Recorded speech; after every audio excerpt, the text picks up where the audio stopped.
NFL Week 8 preview is here. And guys, we are going a little early. Usually we go around 3. Today we're doing it around 1:30.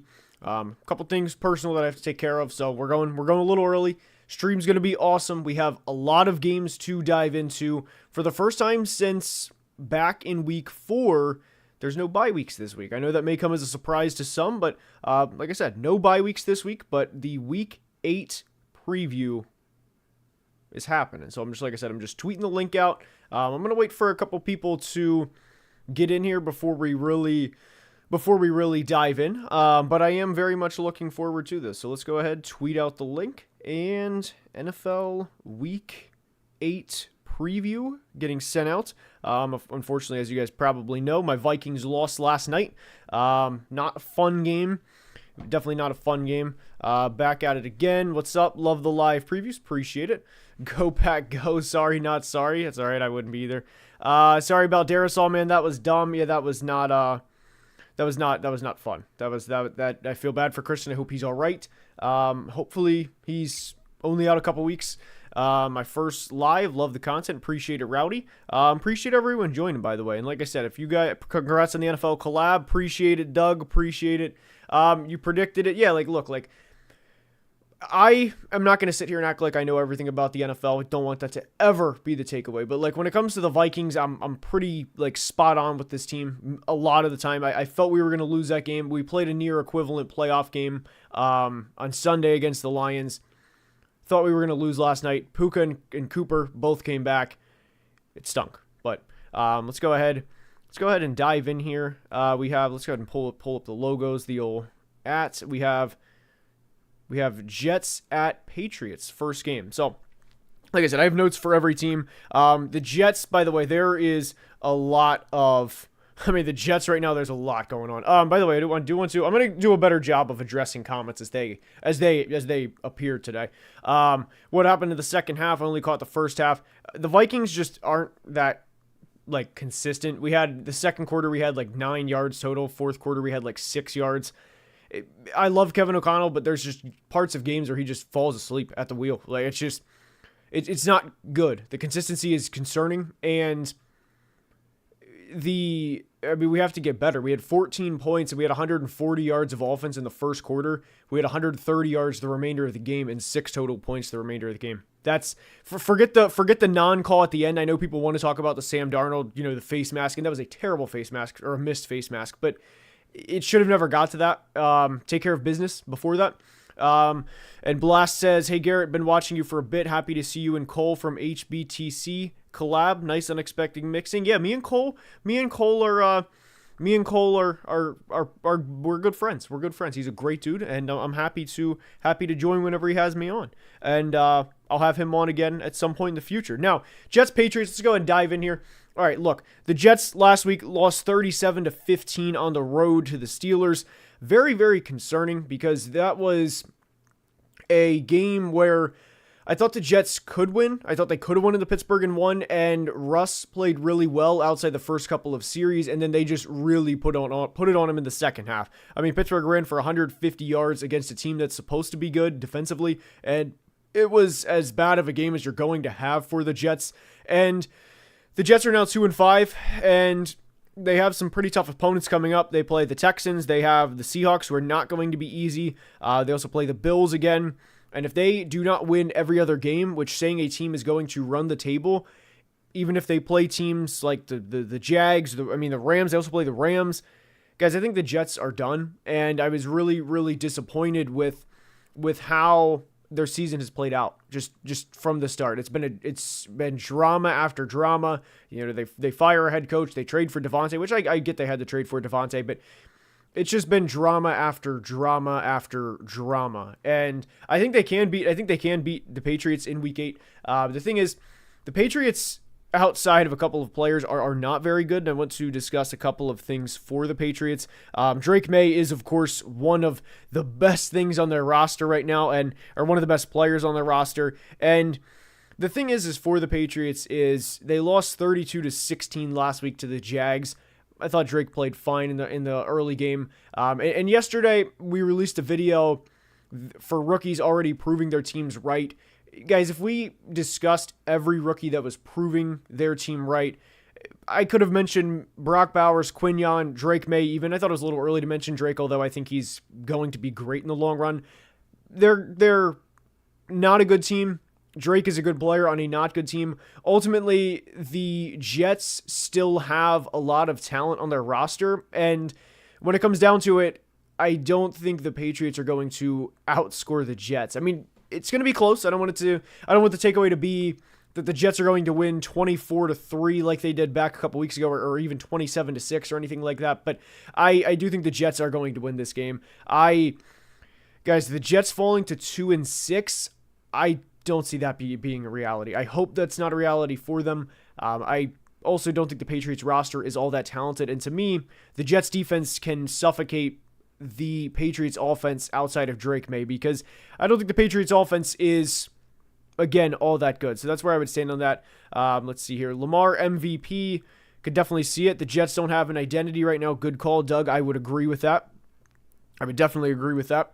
Next game is going to be Falcons-Bucks, but if I had to predict a score for the Jets-Patriots, I think it would be 20-13, somewhere in there. I think it's going to be lower scoring, and you also have to remember that division teams know each other well, and I know the Patriots lost to them by 21 earlier in the year. I don't think that's going to happen again. I think they're going to put up more than a field goal. And I didn't realize that my head was kind of like right where the Falcons logo is, so I'm going to move over a bit. There we go. All right, let's see here. What happened with the Steelers? Thought you said we were getting blown out. I never once said that the Jets were going to go into Pittsburgh and blow out the Steelers. That was never a quote from me. Now, I did say the Steelers were done, and I don't think they're going to win the Super Bowl. I still stand by that, but I never said that the Jets are going to go in and win by double digits. I promise I never said that. But if you want me to say the done part, which I did say and still stand by, yes, I do think that. We have a battle for the NFC South lead here. We have a battle between the Falcons and Bucks. The Bucks are, of course, going to be down Mike Evans and Chris Godwin. That's going to make this game a lot more difficult for them. And we wish those guys both the best in recovery. I think Mike Evans will come back around like week 11 or week 12. The Chris Godwin injury was very unfortunate, and that's kind of just a little glossing of how I would imagine most of us feel about that injury. But this is going to be an extremely tough game for the Bucks to win, just because I think the Falcons are going to be able to put up 23, 24 points, and this is going to be one of the tougher games that the Bucks are going to have all year, especially with the first game without their top two receivers. And it's going to require Jalen McMillan to step up. Jalen McMillan was their third-round rookie. He's drafted out of Washington, and I don't think the Bucks are going to put up enough points. If they do, it's going to require a big day from McMillan. It's going to require a big day from the running back duo, if you will, between Bucky Irving and Rachaad White, maybe even trio if you want to include Sean Tucker. I don't think the Bucks are going to outscore the Falcons, though. And the thing with the Falcons is they're going to be hot and cold all year. We saw last week they only put up 14 points against the Seahawks. Kirk threw a couple of interceptions. It was not good for the Falcons.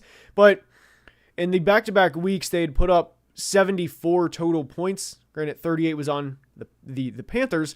But I think the Falcons are going to, especially with the losses of Chris Godwin and Mike Evans, I think the Falcons are going to slightly edge the Bucks and come out with a win and improve to 5-3. Now, let's go ahead and address something here. Bucks fans think that I have a slight against them. I think they're a very, very talented team, but with both receivers out, it's going to be tough. That's the reality of having both of your top receivers out. And your third receiver is a third-round rookie. I like Jalen McMillan, but for him to now be thrusted into a wide receiver one role, I have some concerns with that, and I would imagine a lot of Bucks fans do too. But I think it's going to be 24-17. Give me the Falcons in this one, and I hope I'm wrong. Hope the Bucks put up a lot of points. They are a very fun team to watch, but I think the Falcons are going to just edge them out here. All right, now we have Packers at Jags, and if you guys are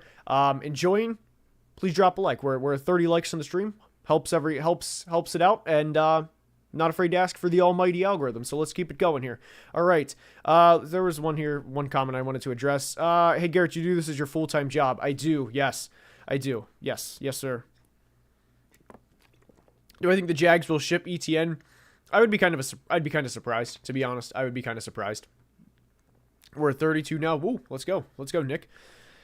All right, Packers-Jags. So, my big thing with this game, Jags' first game back in the States in a couple of weeks, and the Jags definitely had a mixed results trip to London. They were blown out in week 6 against the Bears. Caleb Williams had 4 touchdowns. He ran for over 50 yards.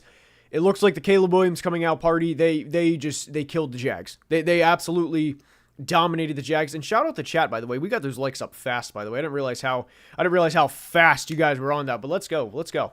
I have not got to the Hawks game yet. But so Jags had mixed results in London. The Jags quietly have 2 out of 3 360-plus yard games, including a 497 total yard game against the Colts back in Week 5. But this defense that they're going to be going up against in Week 8, a Jeff Hafley-led defense, is a different beast. And let's see here. Brown says Doug Peterson is only coaching because they had 2 London games. They didn't want to fire him after the first because they were in London. That may be the Doug Peterson getting fired part. I think we all think it's going to happen at some point. That may happen after this game. The Packers defense is phenomenal, guys. It is a very, very good unit. And to give you an idea, they're 5-2. They are 10th in points allowed per game. They have allowed 20 points just once in their past 3 games. They have allowed 400 yards of offense just once all year, and they have forced at least 2 turnovers in all of their games except one. They did not force a turnover last week against the Texans, but 2 turnovers in every other game and 3 turnovers in 5 of their 7 games. They are a very good unit, and of course led by Jeff Hafley. And there was a lot of concern last year about Joe Barry and how would the Packers be once, or how good would the Packers defense be once they actually got Joe Barry out of the building, and they are phenomenal. I mean, guys, this defense has forced 17 turnovers in the NFL, first in the league. One thing that is worth noting, especially for the Packers, is Jordan Love is a very, very talented quarterback. I think we would all agree with that.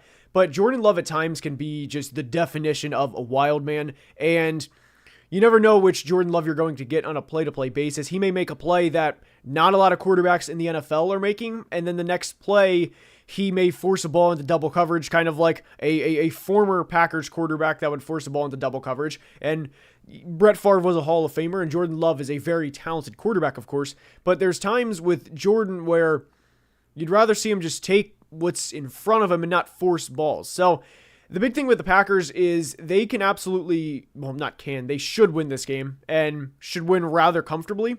It's a matter of, okay, can we not shoot ourselves in the foot? And the Packers should have beat the Texans a lot more than they did last week. I mean, guys, they held the Texans to 197 total yards of offense. They won the turnover battle 3-0, and they won 24-22. They should beat the Jags comfortably. Just do not commit silly mistakes. Do not make silly mistakes, and the Packers win this game by at least a touchdown. And if they win the turnover battle, I think the Packers win, again, by at least a touchdown, maybe double digits. I mean, they are a much more talented team than the Jags. Take Brian Thomas out of the game. That's the number one goal. Put Jair on him and let everything else fall into place. Let Trevor Lawrence make mistakes that he has made at times throughout the season, although I do want to say Trevor has been playing better as of late. But I think the Packers are going to win this one. I mean, I trust the Jeff Hafley-led defense. I trust Jordan Love when he's not making the funny plays like the one against the Rams in particular. I like the Packers in this one quite a bit. All right, let's see here. The Jags being 2-5 is still surprising considering the amount of talent around them. I would agree, man, but I just think the coaching, the message has gotten stale inside the building, and I think Doug is kind of on borrowed time. Packers top 2 NFC team, they're up there. They are up there for sure. Did he, or is he going to talk about last night's game? I talked about it a little bit. I'll talk about it later. Just frustrating, man. It's just the whole thing just frustrates me with the Vikings. As you guys know, I'm a Vikings fan. It's just I was on Brandon Perna's live stream after the game last night, and it was really cool to have me on. And I really Was humbled to be asked to be on, but I was just frustrated after that game. Let's go ahead and go through a couple of other ones here. Do you think AR is actually going to be good and will make it in the NFL? I am a big AR believer. Just work on the mechanics. That's the main thing. Is every tool is there. It's just kind of just piece it all together. So I think he can be, yes. If I had to say, will he be?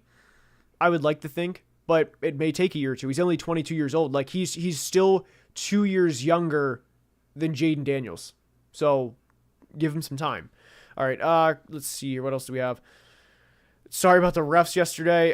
Don't worry. The Vikings didn't lose the game because of the refs. The Vikings did not lose the game because of the refs. They lost because of themselves. Don't let the Vikings did not lose the game because of the refs. All right, Cardinals and Dolphins. All right, let's go here. Cardinals won on Monday night. That was just a game. If you guys watched, that was one of the games that were played this year. It was a very ugly game. The Cardinals won. They won with a kick down at the end, and I was surprised to see them beat the Chargers. As we said last week, there is a substantial difference between 2-5 and 3-4, and the Cardinals improved to 3-4. Now this game is pretty big because the Dolphins are getting Tua back, as far as I know. I'm pretty sure they're getting Tua back. Let me go ahead and confirm this. I saw a bunch of Tua-related tweets today. I'm like 99% sure. I just want to go ahead and confirm this. But Tua is, yes, he will start Week 8 against Arizona, I would imagine. Most of us feel the same way about Tua. We want him to be safe. We wish him the best. There's also always going to be the lingering thought in the back of everybody's head about Tua. Like, please stay healthy, Tua, and please don't take any unnecessary hits. I would imagine that's the first thought of everybody when they think about Tua. The thing with the Dolphins is, or the Cardinals rather, when they play Tua, is the Cardinals defense is 25th in points allowed. They're 27th in yards allowed. They are 26th in passing yards allowed and 27th in rushing yards allowed. This is not a talented unit collectively. Now, they have had a couple of injuries on the defense for sure, but that's not going to, I mean, that obviously doesn't help the Cardinals, but with the Dolphins being back, with Tua being back, I think there's going to be a spark in this offense that we have not seen really since week 1 in the Jags. And even in the Jags game, there were still a lot of things to work out for the Dolphins. I don't think the Dolphins played all that well against the Jags, but over the next couple of weeks, the Dolphins play the Cardinals. At the Bills is going to be a loss. They also play at the Rams, which is certainly going to be a tough game. But if they get back on track against the Cardinals, which I think they will, and improve to 3-4, I don't think they're going to win in Buffalo next week. I think they'll fall to 3-5. Maybe, and I would say this is a big maybe if they go out to LA and beat the Rams. Again, I think that's even a tall order at that. We'll see. But after that, the Dolphins play the Raiders, the Patriots.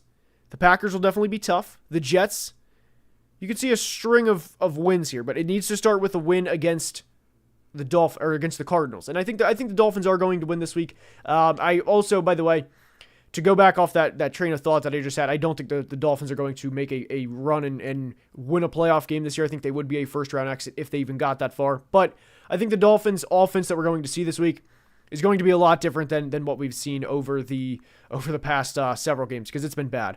Let's see. Noah, appreciate the super chat and appreciate the comment. I love seeing you on Perna stream last night. Awesome to see you branching out.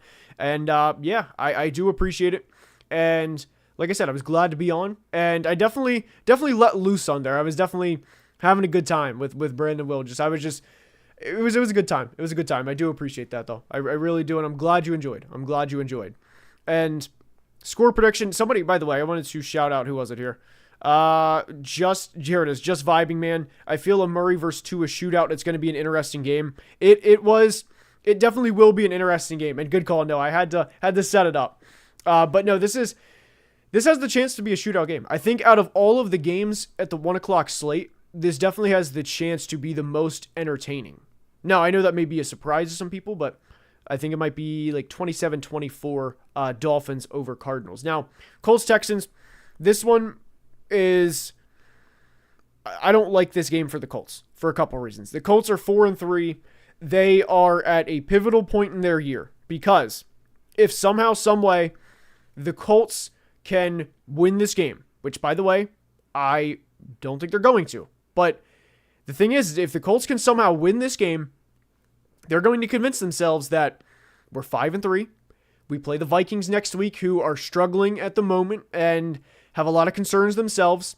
And then we can beat the Vikings, and then we can be 6-3. I think this is the definition of a gateway game for the Colts, where if we win, we can see ourselves being an 8-9 or like an 8-4, 9-4 team when the time comes later in the year. Maybe like a 9-5 team, and then we can sneak into the postseason. So I would argue if the Colts are going to go to the postseason, they have to win this game, because after this, they'd be 4-4.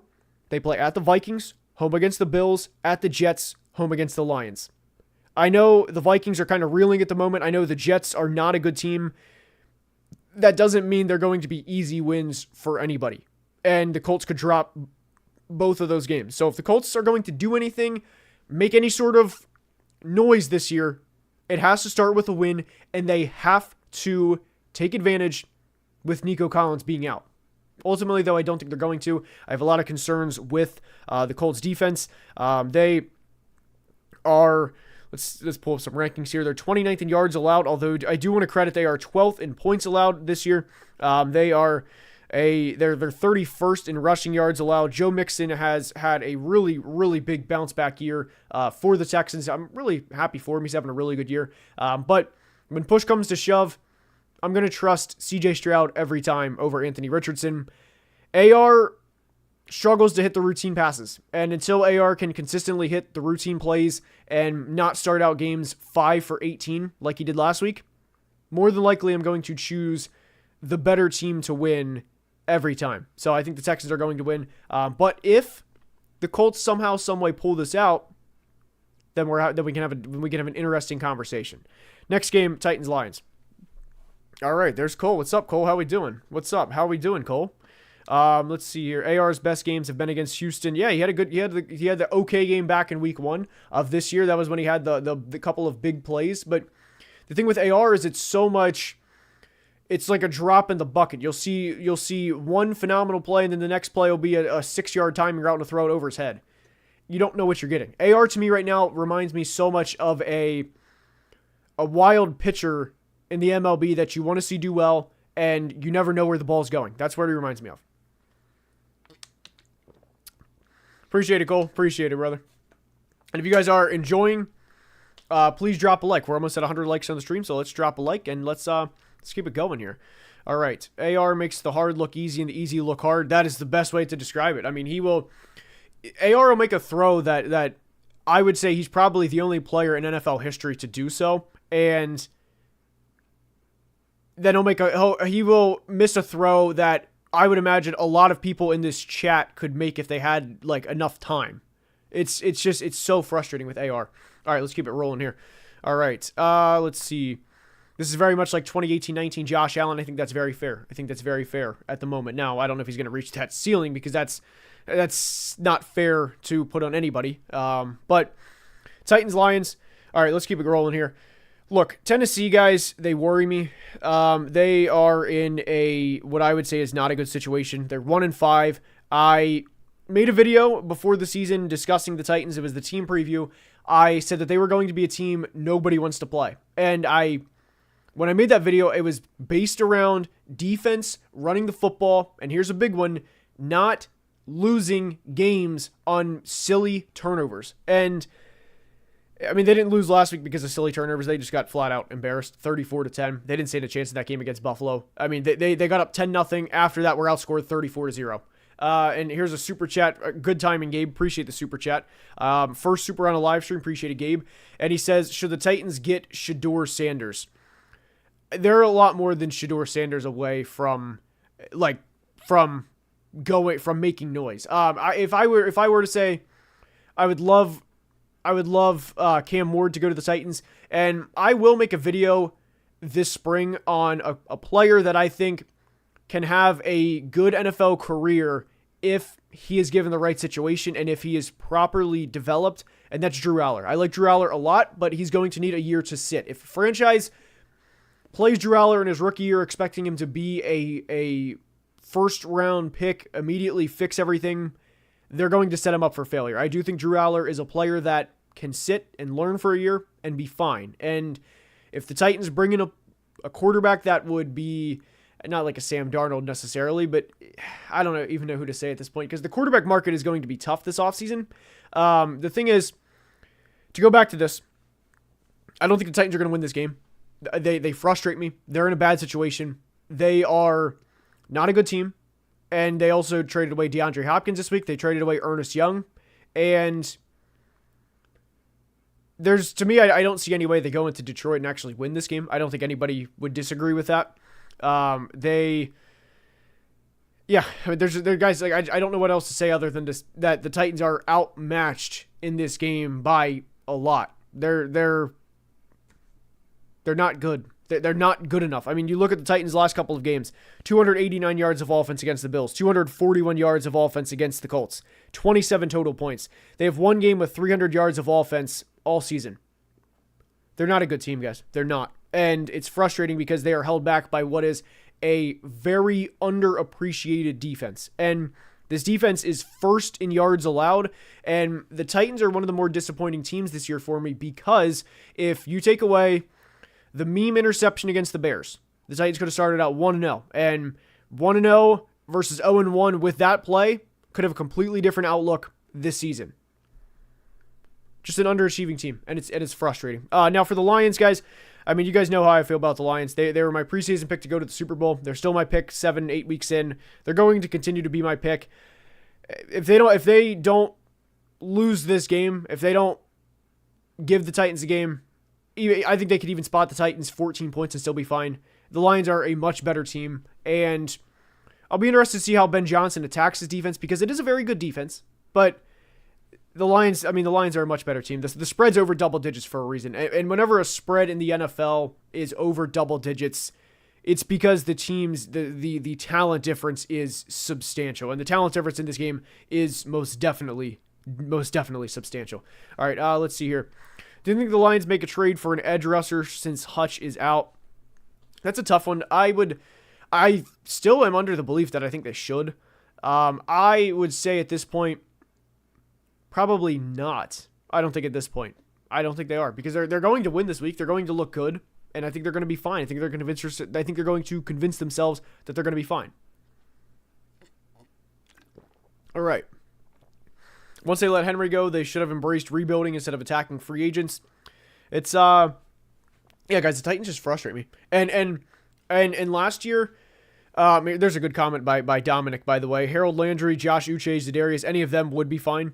My big thing with the Titans was, and I caught a lot of like slack from Titans fans. They were like, "Oh, Vrabel should have been fired. I don't know why you're criticizing us for firing Vrabel." And it's because he has a high floor as a coach. He's a good coach, and I know Titans fans, they had their reasons for wanting Vrabel out, but guys, he was a good coach, and they kicked him to the curb over decisions that weren't necessarily his fault. Vrabel didn't say, "Hey, let's get rid of A.J. Brown for Treylon Burks," just for example. But anyway, the Titans frustrate me. They've frustrated me for a while just because of the decisions they make, and now we're seeing all of those repercussions from those said decisions. All right, let's keep it going here. All right, Ravens-Browns.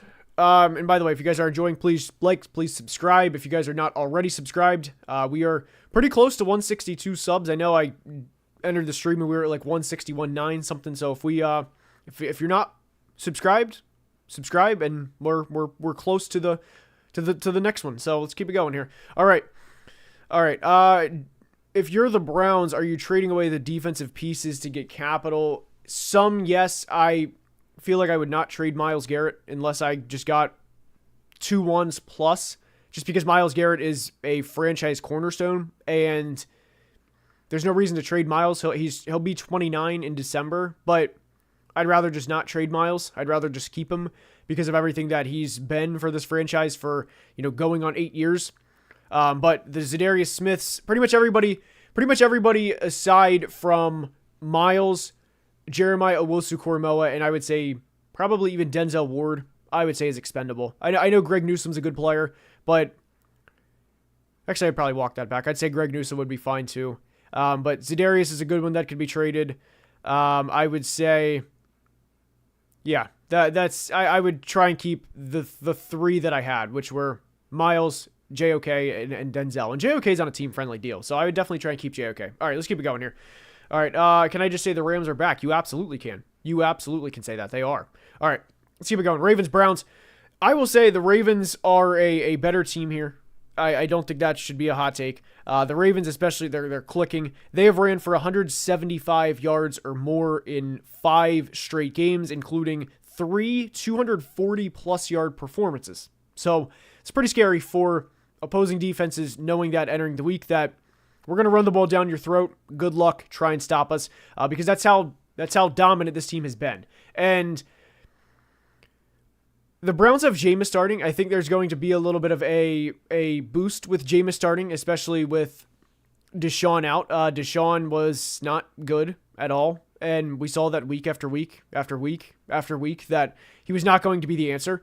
But the Browns also traded Amari Cooper away, and whenever you trade who I think is the best receiver they've had in a couple of years, that's going to limit what you're going to do. I mean, because Jameis is now throwing to Jerry Jeudy, Elijah Moore. I really hope Cedric Tillman can get back to the player that I thought he was as a draft prospect. I really hope Cedric Tillman can elevate his play and be that number one receiver on the team. I think there is some potential there, but this actually has the chance to be a higher scoring game than people would think. I think there's a good chance that both teams score in the 20s, and I can't wait to see Jameis play. Anytime Jameis plays, you know there's going to be something hectic. You know there's going to be something unusual in a good way because Jameis is awesome. I mean, Jameis is such a fun player to watch. But without a true number one receiver, do I think the Browns are going to beat the red-hot Ravens? I don't. I don't. And Cleveland's upcoming schedule here, I want to go ahead and take a look here at a couple of things. Cleveland is 1-6 on the year. They're 29th in points. They play the Chargers next week, and then they have a bye. I think there is a very real chance that Cleveland enters their bye with a 1-8 record. So, not surprisingly, I do think the Ravens are going to win here. And we have the Ravens just have answers for everything. I would kill to see a rematch with Kansas City. Me too. It would be awesome. It would be awesome. I love your content, man. Keep it up. I appreciate that, Caleb. Really do. The Browns only lost 6 games last year. That's actually crazy. Did they lose 6 or 7? Yeah, 11-6 last year. That is not something I would have expected. Why keep Myles Garrett if you have no chance of being competitive in the next 2 years? See, that's a good question. And it's more of, for me, just the franchise cornerstone aspect and everything he means. And if you trade 2 first-round picks for Myles,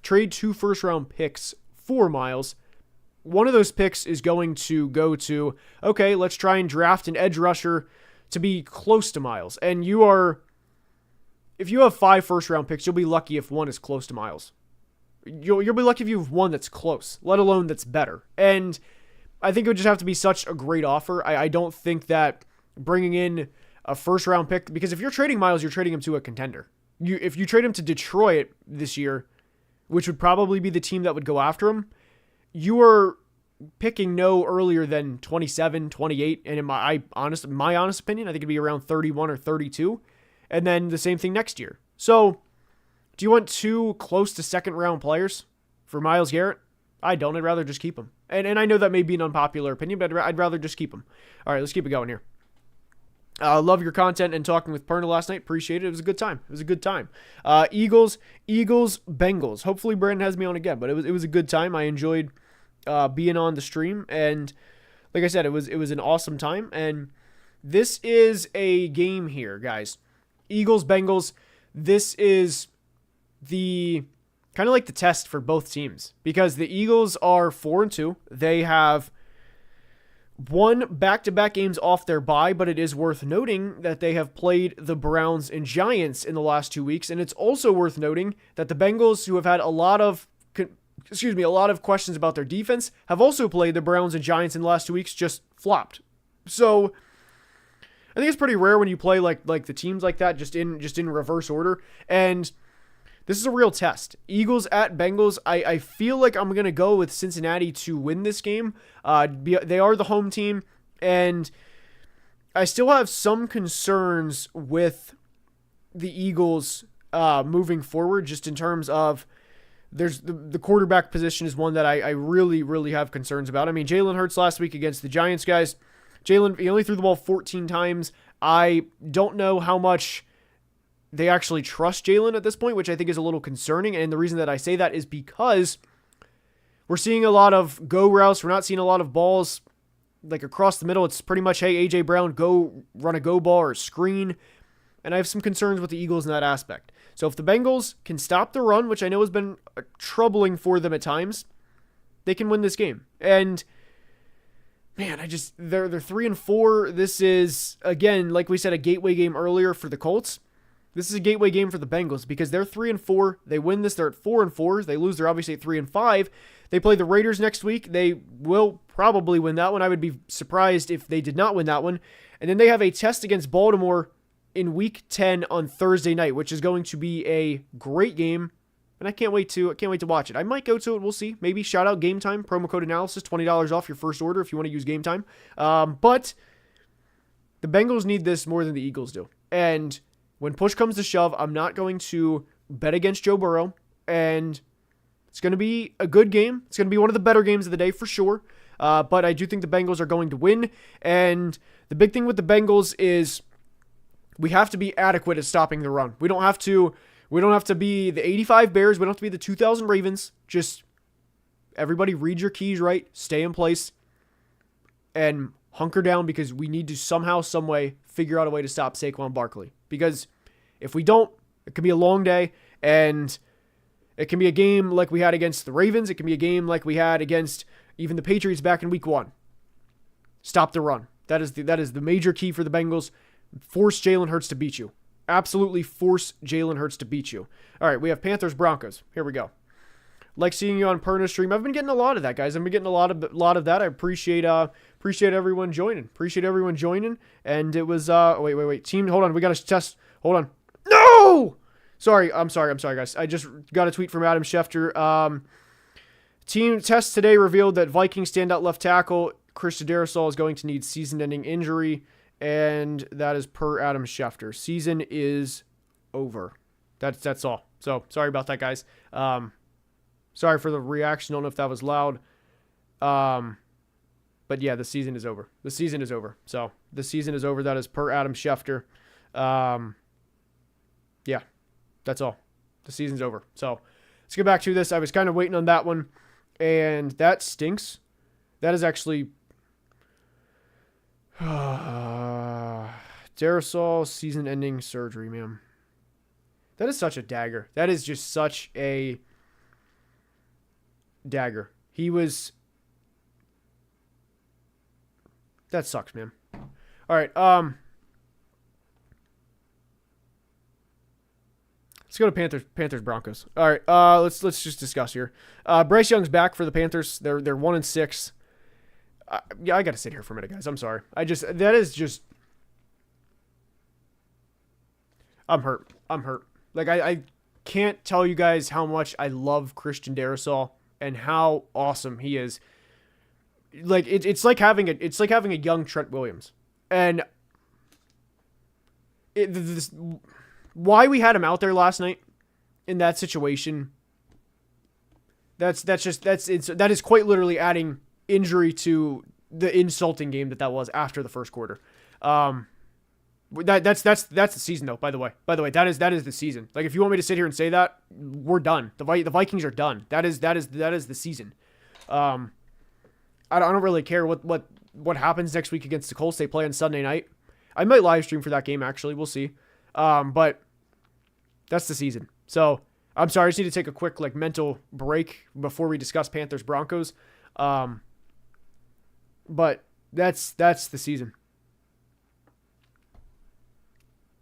NFL make a guardian cap for legs. That would be ideal. That would be nice if they could protect all legs. That would be awesome. Christian Darrisaw being done for the season that Christian Darrisaw being done for the season means the Minnesota Vikings season is over. So, all right, let's go here. Panthers Broncos, guys. Apologize for the delay. Let's go ahead and. Oh wait, I messed up that tweet here. Sorry.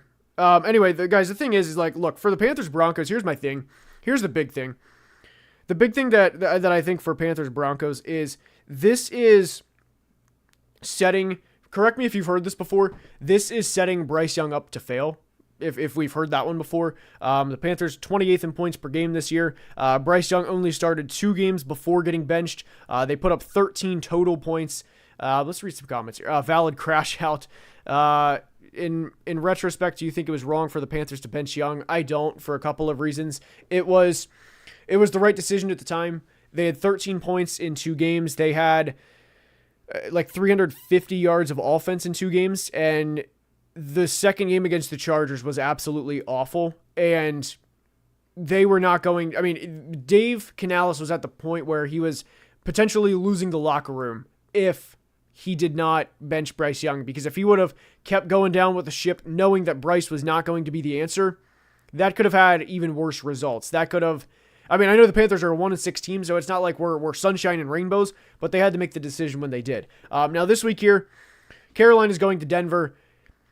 Whenever you sit a player, I don't think that sitting Bryce Young on September 15th and then playing him on October 27th is going to have this insane results difference that Bryce Young is going to be saved. I don't think those 42 days or whatever it is that it's been since Bryce was benched is going to have him be the Bryce Young Heisman Trophy winner that we know him as, or that we knew him as from Alabama. So it's going to be low scoring. 17-10, it's going to be really low scoring. Give me Denver in this one. Definitely give me Denver in this one. The Panthers defense is also down a couple of players. It also really hurt when they lost Eric Brown for the year. And the big thing with Denver is, can they continue to establish the run like we saw last week against the Saints? And they're also coming off of 10 days rest. Maybe this is a hot take. Maybe this could come back and bite me in the rear end. I don't see any way the Broncos lose this game. That's probably my hottest take of the week. I don't see any way the Broncos lose this game. No fly zone against Bryce Young, who has struggled with confidence. And I wish Bryce the best. I really, really do. But, guys, that Panthers roster is not talented. It's not just a Bryce Young problem. Now, is Bryce adding to the problems? Yes. He's not a solution at this point. But when you look at that roster, how many players can you sit back and visualize and close your eyes and think this guy's a really, really good player? Because the answer is not many. I mean, the Denver's a more talented team. That defense is phenomenal. And I don't see any way the Broncos lose that game. All right, Saints-Chargers. All right, let's see here. Do you think the Rams are second-guessing on trading Kupp after last night? No, they're not going to trade him. They're not going to trade him. How would I feel about Bryce on the Rams? If he got to sit for a year and learn under McVay, I think he'd be okay. But again, it's like, do you want to invest a year in him? And do you want to let him sit for a year? Stop with the excuses for Bryce. I don't know what excuses I was giving. I said he's also a part of the problem. He's not a solution. So I don't know what excuses there is there. He's not good. Darisaw, season-ending injury. He's trash. Stop with the excuses. I just said he's not good. I don't know what more you want me to say. Anyway, I'm so upset about Christian Darisaw, man. All right, Saints-Chargers. Let's keep it rolling here. We have Spencer Rattler versus a Jesse Minter-led defense. That, to me, is the main takeaway, or the main, we did not do Kansas City yet, by the way. That is the main thing for this game. We have a quarterback in his 3rd career start against a very, very good defense on the road. Similar to Bryce Young going up against Denver is how I'd expect this game to be played. Ironically, they're both NFC South versus AFC West teams, but I think it's kind of like painting a pig with a little bit different lipstick. And I know the Saints are a better team than the Panthers, obviously, but they also have their offensive line issues. I know they just recently extended Alvin Kamara. That doesn't move me to think that the Saints are going to go out there and win. I also don't think the Chargers are going to put up that many points, but I think this is going to be a classic rookie quarterback, great defense, and especially with the Chargers being pissed off coming off of that loss that they had against the Cardinals last week. I mean, guys, the Chargers went from 2-0 to 3-3 at really the snap of a finger, and their only win in this span was a win against the Broncos in which they jumped out to a big lead and then kind of coasted. I think the Chargers are going to go to 4-3, and this is a big game for the Chargers for a couple of reasons. They play at Cleveland next week. They can win that. They play Tennessee after that, and pretty quickly, we can have the Chargers be at 6-3 and set them up for a big Week 11 game against the Bengals, which could potentially put the Chargers at 7-3. And then we have the Har Bowl on Monday night, November 25th, against the Ravens, which the Chargers could be at that point a 7-3 or 7-4 team entering Week 12. Or what would that be? 7-3 at that point. 7-3 is what they would be. 7-3 if they win all 4 of those games. So Chargers can get back on track. I think they will get back on track. I ultimately trust Jim Harbaugh and Jesse Minter and Justin Herbert more than I trust Dennis Allen and Spencer Rattler in his 3rd career start against, again, a Jesse Minter-led defense. That to me is the main concept of this game, and even the Panthers-Broncos game for that matter too. All right, let's keep it going here, guys. All right, Bills at Seahawks. This could be a potential game of the week here. All right, let's see here. All right, I can only say I feel for you. When I saw Milana go out last year and early this year, I was crushed. The Rams are significant, but not on the level that you guys are going to feel. Yeah, I mean, look, like the Vikings are not going to win the Super Bowl. They're not. I didn't think they were before last night. I always, again, thought the Lions were going to go, but it's going to suck. Like, let's just call it what it is. I may be live for the Colts-Vikings game in a couple weeks, or next Sunday. I may be. I will announce that I'll just discuss that next week. But I'm just upset about that.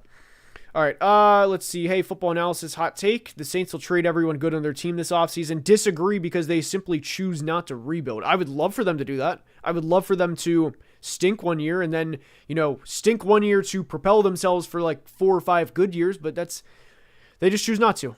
They frustrate me. And if you guys are enjoying, like I said, please drop a like, please subscribe. We are closing in on 162, so hopefully you guys, if you're not subscribed, maybe subscribe and maybe we'll get close. I know we were at 161.9 something entering the chat or entering the live, so let's keep it rolling here.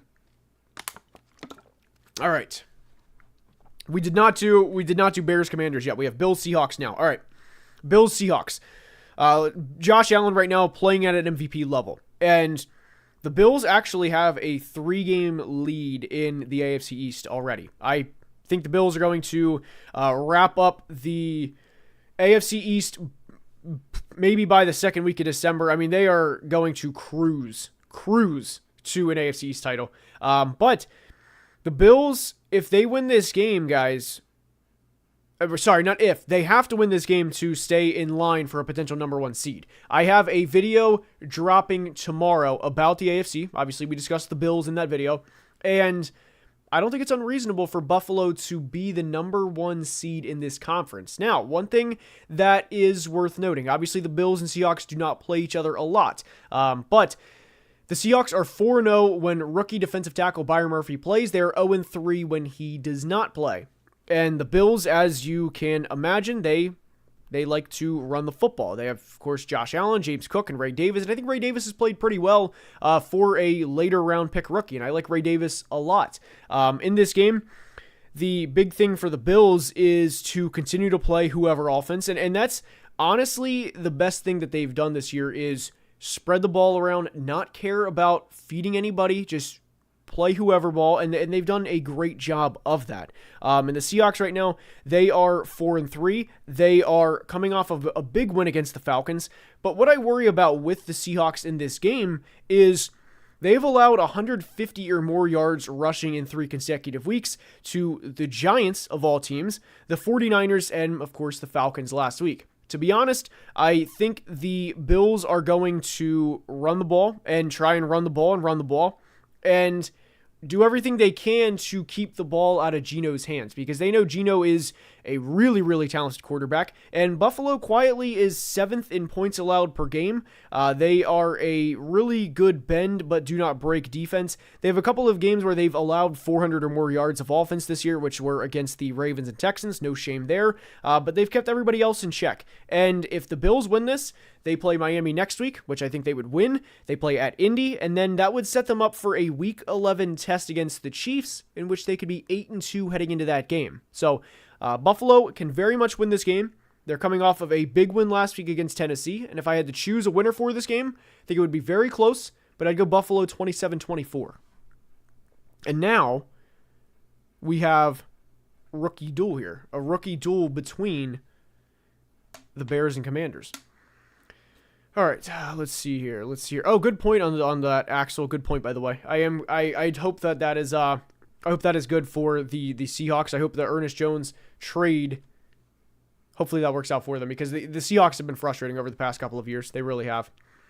All right, let's keep it going here. What other comments do we have?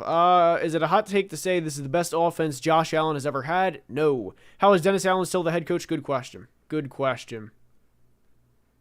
All right, let's keep it rolling here. All right, Bears Commanders. So the Bears right now, guys, they are, guys are playing good football. They're playing good football. Before the bye. Sorry, let me back that up. 3 straight wins heading into the bye. Caleb Williams has played really well over the past 4 games. Who would have thought? I know, big take here to say that maybe a rookie quarterback needs more than a couple of games. I like Caleb a lot, and I'm glad to see him have the success that he is having. And Jaden Daniels is technically not ruled out, so this is going to be a tough one here. I don't think there's no confirmation. It was just, I want to take a look here, make sure we are confirming. All right, so Jaden Daniels, it's not said either way. I hope we get Caleb versus Jaden for this game. But the Bears defense is really good. The Commanders defense, I think, has overachieved relative to the talent they have on this roster this year.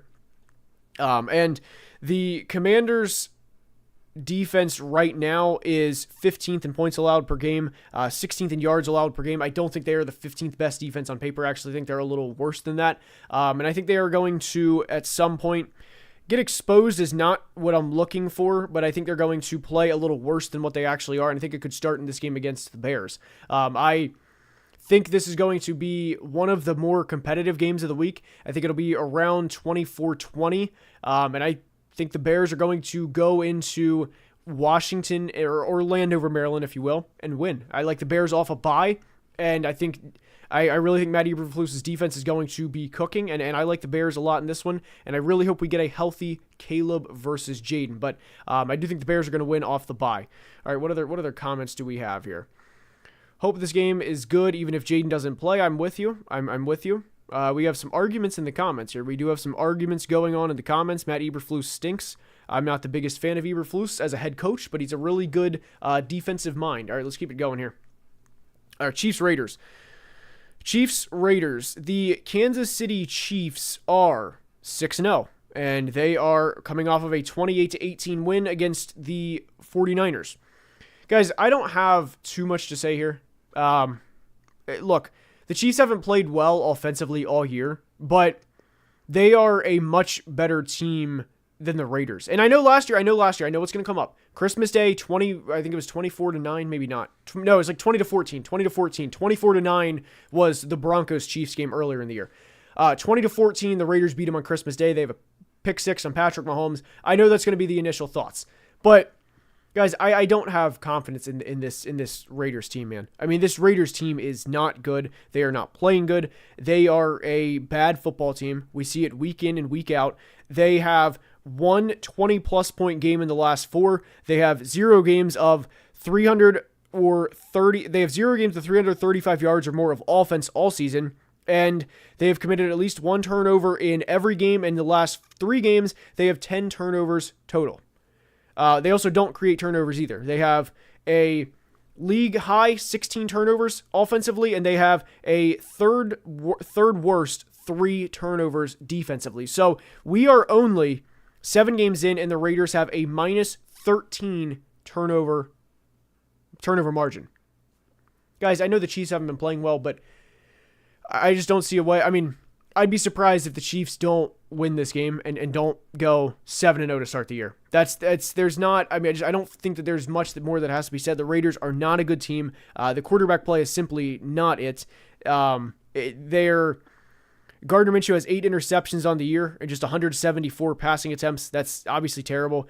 Alexander Mattison, I feel like hasn't played awful. He hasn't been great, but I feel like he's not been awful. And I feel like if you have to sit here and say that he's not awful, that kind of shows where the situation is. Positively, I will say I love Brock Bowers. Brock Bowers is, to me, already a top 5 tight end in the NFL. Raiders fans, please enjoy Brock Bowers, but this is not a good team, guys. It is not a good team. Give me the Chiefs. Lower scoring. They're not going to blow them out. 21-13, but just don't be surprised when the weekly recap comes out and it starts off, here we are again. The Raiders turned the ball over multiple times. They had opportunities. They blew their opportunities, and the Kansas City Chiefs are 7-0, because that is, to me, I think that's how the game's going to be played. Cowboys at 49ers. All right, guys, this is another one here. I don't have a lot of confidence in Dallas. I really actually have next to zero confidence in Dallas. Their most recent game was the 47-9 game against the Lions. They have committed 8 turnovers in the last 2 games offensively. Jacob told me, what did you tell me, Jake? That Brock Bowers is him? Yeah, he's a beast. He's a beast. He's awesome. All right, how realistic would it be for the Chiefs to go 17-0? I would say not realistic, because they're not playing great football offensively, and they're like a mistake or two away from losing a game pretty handedly. So, not realistic. All right. Where is Michael Mayer? Good question. That is one that I will never understand. And I liked Mayer, but why take him in the top 40 if you're not going to play him? And then, yeah, that one frustrates me too. That's just one frustration of the Raiders. There's a lot of frustrations for the Raiders, but that's just one big one. All right, Cowboys at Niners off the bye. Dallas is 3-3. I think they'll be 3-4 very soon. And here's the thing, guys. The thing is, the 49ers are down a couple of guys, and we know that. But when you look at Dallas's team right now, I mean, truly, how many players do you sit there and think man, this is a great team? The Cowboys are in such a bad situation right now because they have cornered themselves with Dak, CD, and now Micah, and they're going to have to replace Zach Martin very soon. He's getting up there in age. Tyler Smith is really good, but Tyler Guyton has showed a lot of struggle as a rookie, which you should expect from the 8th offensive tackle drafted and a guy that had to flip positions. So I have a lot of concerns with Dallas. I simply think San Francisco is a flat-out better football team, and it also does not help Dallas that San Francisco is coming off of a double-digit loss to the Kansas City Chiefs at home. And if you guys remember the Week 5 game last year between these teams, San Francisco absolutely embarrassed them. It was 42-10. I don't think it's going to be that bad this time around, but I would be pretty surprised if San Francisco doesn't win this game by at least a touchdown. They're going to establish their dominance early, and they are a very, very good team when they put everything together, and it seems like the 49ers always put it together for Dallas, and they put up over 400 yards or offense in 4 separate games this year. They did not last week. They did not a couple weeks ago against the Cardinals, and I think they will. I think they'll find a way to put up more than 400 yards of offense. I think they'll find a way to put up 150 yards on the ground. I think it's going to be a good game for San Francisco, and for any Cowboys hate watchers out there, I think this is going to be one that you guys are going to particularly enjoy, and I'm being so serious when I say that because I don't think they are. I don't think they're a good team. All right, Giants Steelers. All right, let's go ahead and discuss this here. So, the Giants right now, or the Steelers right now, rather. I made a short a couple weeks ago.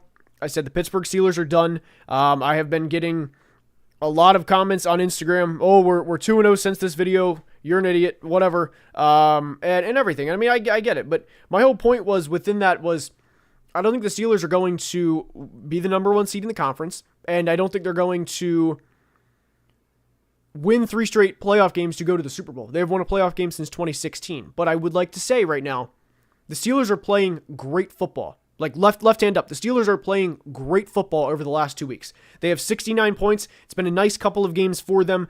They had 409 yards of offense against the Jets last week. It was very good to see Russ come back and play well. And Russ coming back and being the player that George Pickens has needed for a long time was just incredible to see, and to see George Pickens actually get the football and actually be a good part of the offense was nice to see, and I hope that continues. Now, when when you ask the question, just another one, do we think the New York Giants have enough firepower to go into Pittsburgh against a team that can get after the quarterback in any way they want and to have to defend TJ Watt, Alex Highsmith, Cam Hayward, Keanu Benton, Nick Herbig? I don't think that's going to happen, guys. I mean, unless the Steelers commit 3, 4, 5 turnovers, this should be pretty cut and dry. The Steelers should win this game pretty handily. I mean, this is, to me, one of the easier games to pick of the week. The Giants are 30th in points per game offensively. They have 10 total points in their last 8 quarters played.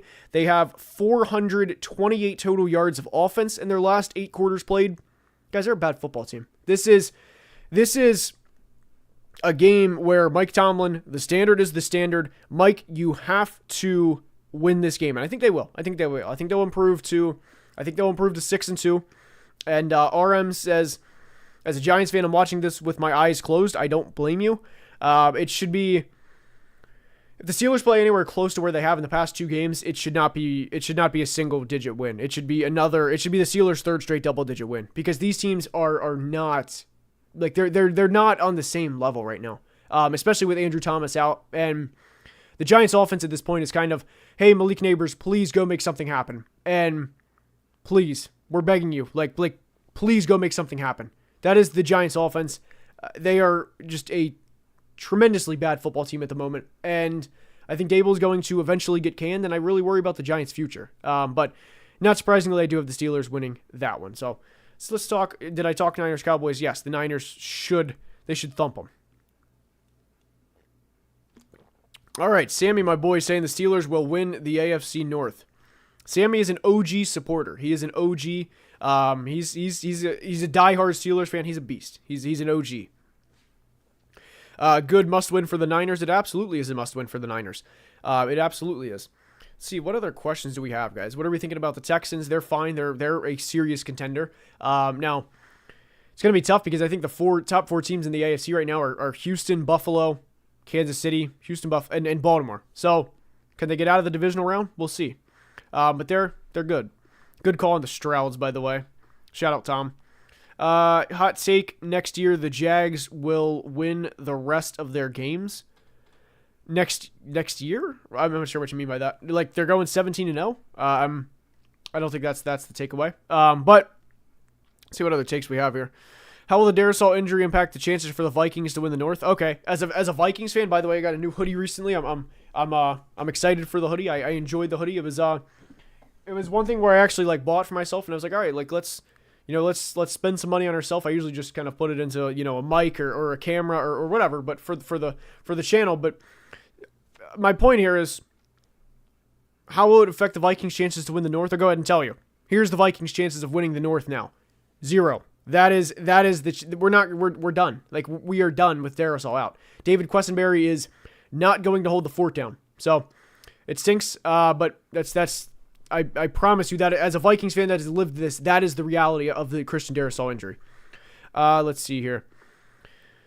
Do you think this year's Chiefs are like the 2020 Steelers? I would say no, because they have Patrick Mahomes, and Patrick Mahomes and Big Ben are not the same. Not even close. Especially Ben was like a walrus. I mean, he was a walrus late in his career. Mahomes is not.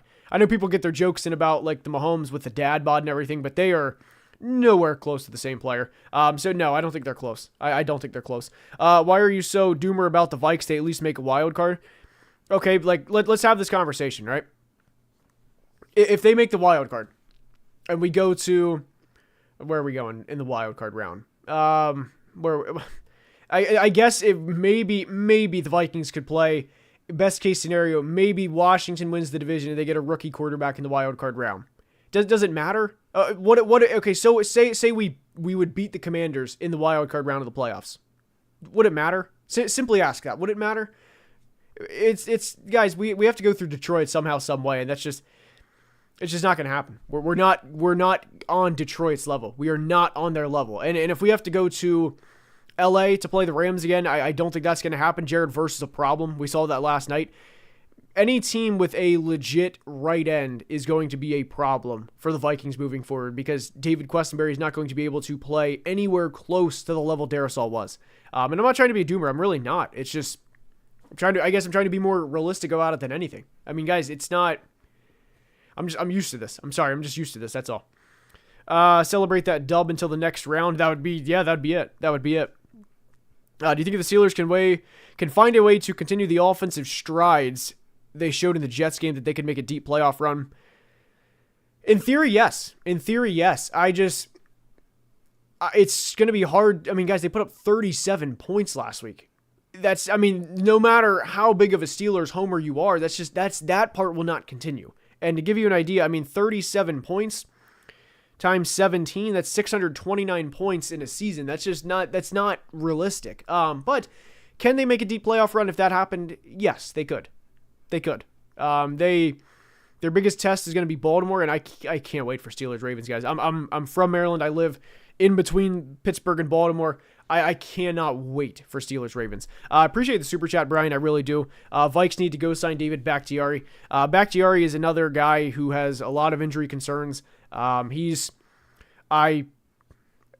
wouldn't be the worst option, I'll say that. There's not a lot of good options at this point. We're in week 8 of the NFL season. I wouldn't hate it. But, yeah, you know what? Go for it. Go for it, man. Go for it. Let's do it. DMV, let's go. Absolutely. Love the content. Appreciate that. Appreciate it. Oh, good question here, Rob. If you live between Steelers and Ravens, why are you a Vikings fan? I was 6 years old, and I made the some would say non-wise decision, but I made a decision. Hey, who's my dad like? He likes the Vikings. He grew up when, like Fran Tarkington and the Purple People Eaters and all those guys. So I just was like, all right, I'm going to be a Vikings fan. And it wasn't a good decision for myself there, I'll say that. Well, sometimes, but it's been a lot of pain. But that's why I'm a Vikings fan. Congrats on the partnership with the NFL. Appreciate it. And love the content. I appreciate it, guys. I do. And like I said, I do want to do more live streams in the future, like consistent live streams. It's just been, to be honest, it's just been a lot of, it's been a lot of work, but videos are, you guys are enjoying the videos, so it's worth it. But yeah, it's been a lot of work. That's all. But I do intend to do more videos or more live streams. And like I said, hopefully we'll live stream the Colts Vikings next week. Now, if we do live stream the Colts, actually, I'll just go ahead and say it here. There will be not a normal weekly recap for week 9. I'm not going to do the Colts and Vikings play Sunday night. I will be watching that game live, so I can't do the weekly recap like how it's going to be normal. So that'll be, I know some people are probably not going to like to hear that, but that'll be, I'm just getting the announcement out ahead of time that the weekly recap will be live after the Vikings game, and it'll be like this. It'll be just talking about every game, going over every game, and it'll be with the logos and everything, and we'll discuss every game. But that will be, there will be no recap that night. Hey, I just got here. I'm going to rewatch the stream. Appreciate it. Hope you enjoy. All right, let's see here. You have to take a swing. They're still in the mix, so it's better than doing nothing. Yeah, you're right. You are right. You are right. I just don't think that, just being honest, I just don't think it's going to happen. I just don't think we are that serious of a team. I have a lot of concerns with Kevin O'Connell. A lot of concerns. Stop whining. Not really. What was I whining about? What was I actually just whining about? The Vikings? Yeah, we're done. That's anyway. Who will win AFC Rookie of the Year? It's all one award, so there is no AFC Rookie of the Year. Would it be Drake May, Brock Bowers? Am I missing somebody obvious? I feel like those would be the two big ones, right? Because Caleb and Jaden are both NFC. Am I missing one? I don't think I am. Let's see here. Let's keep it rolling. Should the Panthers draft a quarterback?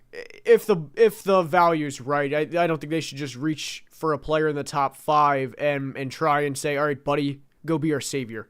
Bowers is tearing it up on a lousy team. I think, Brock would be the AFC Rookie of the Year right now, right? Brian Thomas, good call. Good call. Talking Sports, good call. That'd be another one. I love Brian Thomas.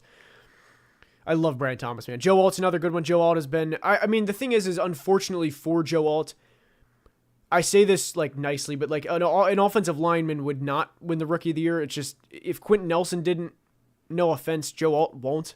There's just, It's kind of the same reason that an offensive lineman will never win the MVP. It's just not going to happen. You have to have you have to have the ball in your hands. I'm sorry. That's just unfortunate that that's part of how the awards processes go. Not my decision. It's just how it goes. Joe Alt delete is elite. I agree. I definitely agree with that. What do the Vikings do with JJ McCarthy? Build around him. Definitely build around him. I mean, I'm not going to act like he's the answer after one preseason game, but you have to build around JJ and hope that he works out. But that will wrap up today's stream. Hopefully you guys enjoyed. And sorry that I had like a mini meltdown whenever I found out that Christian Darrisaw was done for the year. It's just a tough one, though. That's just a tough one. But I will be back tomorrow morning for a video. Hopefully you guys enjoyed. Please like, please subscribe. We're closing in on 162. Cannot thank you guys enough for the support. Hopefully you guys enjoyed. And until next time, please be safe and have a great day. Love you guys.